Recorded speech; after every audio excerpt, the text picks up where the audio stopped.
Hello friends, a very very good morning to all of you.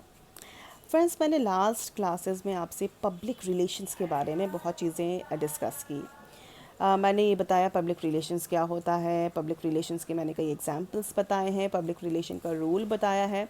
और आज मैं उसी कड़ी में एक बहुत ही इम्पॉर्टेंट टॉपिक के बारे में बात करूँगी जिसका नाम है डार्क पीआर।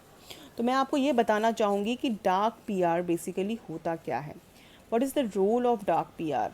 ठीक है, हमने हमेशा से पब्लिक रिलेशंस को एसोसिएट किया है पॉजिटिविटी का, एसोसिएट किया है गुडविल स्टैब्लिश करने के लिए, एसोसिएट किया है पब्लिक रिलेशन को रेपुटेशन बढ़ाने के लिए ना। What is this dark PR all about?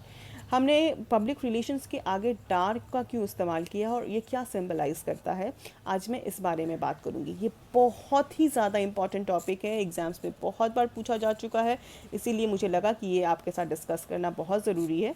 तो पब्लिक रिलेशन के बारे में मैंने लास्ट क्लास में रोल बताया था, तो आज उसके बारे में जानिए डार्क पीआर क्या होता है। या आप अपने यूजी एग्ज़ाम में लिख सकते हैं, आप अपने मास्टर्स के एग्ज़ाम में भी लिख सकते हैं। जब पब्लिक रिलेशन का सवाल आपसे पूछा जाए कि उस पब्लिक रिलेशन में एक टर्म भी होता है जिसको हम कहते हैं डार्क पब्लिक रिलेशंस। ठीक है, तो ये नेट यूजीसी में भी पूछा जा चुका सवाल है, इसीलिए आज मैं इस पर थोड़ा आपसे लाइट ये करना चाहूँगी, इस पर मैं थोड़ा आपको इलेबोरेट करना चाहूँगी कि डार्क पीआर क्या है। तो मैंने यहाँ पे डेफिनेशन लिखा है, पहले मैं उसको पढ़ के बताती हूँ। It is the process of destroying someone's reputation and corporate identity, finding dirty secrets of the target and turning them against their own holder. See, मैं एक छोटा सा एग्जांपल आपसे पहले मैं आपको बताती हूँ, उसके बाद फिर मैं डार्क पीआर ये करूँगी। पहले मैं ऐसे एग्जांपल्स को लूँगी जो आपसे रिलेटेबल हो। ओके, तो इसी में आप जस्ट देखिए कि जब दो स्टूडेंट्स हैं, जो दो स्टूडेंट्स एक साथ फर्स्ट और सेकंड आ रहे हैं लगातार, लेकिन दोनों को है कि उन्हें फर्स्ट पोजीशन पे ही आना है, यू नो। तो उस टाइम वो क्या करेंगे कि जस्ट 19-20 का फ़र्क रहता है उनके रिजल्ट्स में। लेकिन अब जब एक पर्सन को लग रहा है कि नहीं, मैं इसको मार्क्स से नहीं हरा पाऊँगा, तो मैं कुछ और करूँ जिससे वो हारे। तो मैं उसके उस इंसान के उसके प्राइवेट लाइफ को हाईलाइट करूँगा। मैं उस इंसान के डर्टी सीक्रेट्स को हाईलाइट करूँगा, ताकि वो अंदर से डीमोरलाइज हो जाए, अंदर से डीमोटिवेटेड हो जाए, और वो फाइनली अपना अच्छा और 100% एग्ज़ाम में ना दे सके। ठीक है, तो ये एक एग्ज़ाम्पल मैंने दो स्टूडेंट्स के रूप में दिया ताकि मैं आपको समझा सकूँ इसको। ठीक वैसा ही डार्क पीआर भी है। जब दो ब्रांड्स जो हैं वो, क्योंकि मैंने पहले भी बताया है कि मार्केट में एक ही प्रोडक्ट्स के कितने सारे अलग अलग ब्रांड्स हैं, अलग अलग कंपनीज़ के नाम हैं और अलग अलग चीज़ें वो सर्व करते हैं, बहुत कंपटीशन है मार्केट में।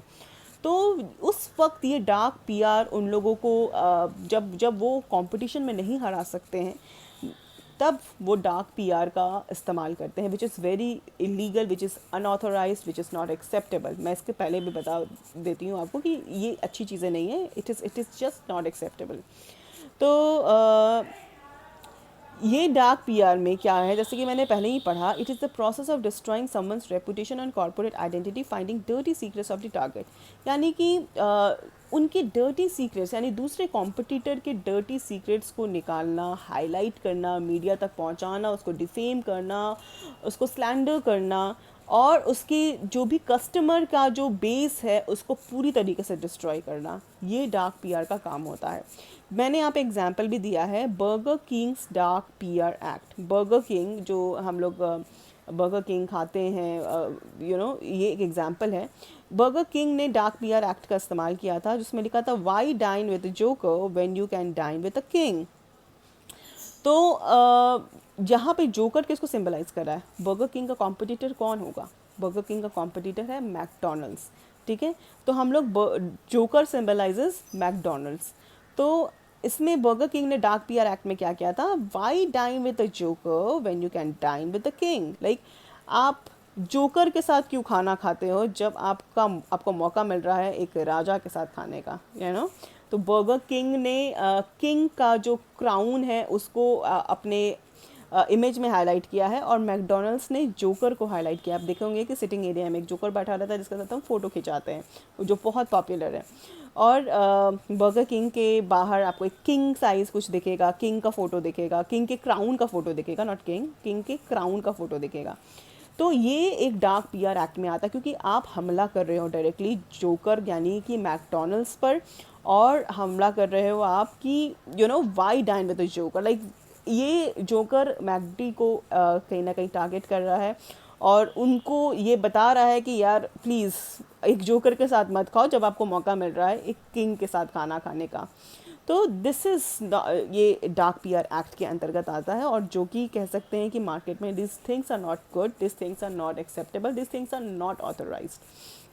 तो ये एक डार्क पीआर एक्ट है। इसके अलावा भी सिर्फ ये बर्गर किंग और मैकडी का डार्क पीआर एक्ट नहीं है, लाइक बहुत सारी अदर ऑर्गेनाइजेशंस है जो same almost same brands market में लाता है, जैसे कोक और पेप्सी। कोक और पेप्सी का जो कोल्ड वॉर है वो काफ़ी टाइम पहले से चल रहा है, और उन लोगों ने भी अपने कुछ एडवर्टीजमेंट में बहुत टाइम पहले एक डार्क पीआर जैसे कुछ चीज़ों को हाईलाइट किया था। तो इसी तरीके से बहुत एग्जांपल्स आपको मिल जाएंगे डार्क पीआर एक्ट में।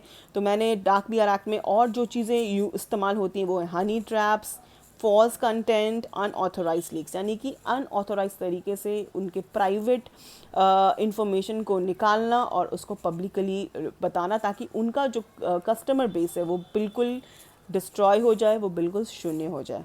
तो ये था dark PR, which is very important. ये पब्लिक रिलेशन के एक टॉपिक में आता है, इसीलिए मैंने आज आपको इसको हाईलाइट किया है। नेक्स्ट टॉपिक में मैं प्रोपागेंडा के बारे में आपसे चीज़ें हाईलाइट करूँगी। तब तक के लिए मेरे साथ बने रहें, और प्लीज़ चाहते हैं मेरे वीडियोस और दिखें, लाइक करें, शेयर करें और सब्सक्राइब करें। Till then bye bye.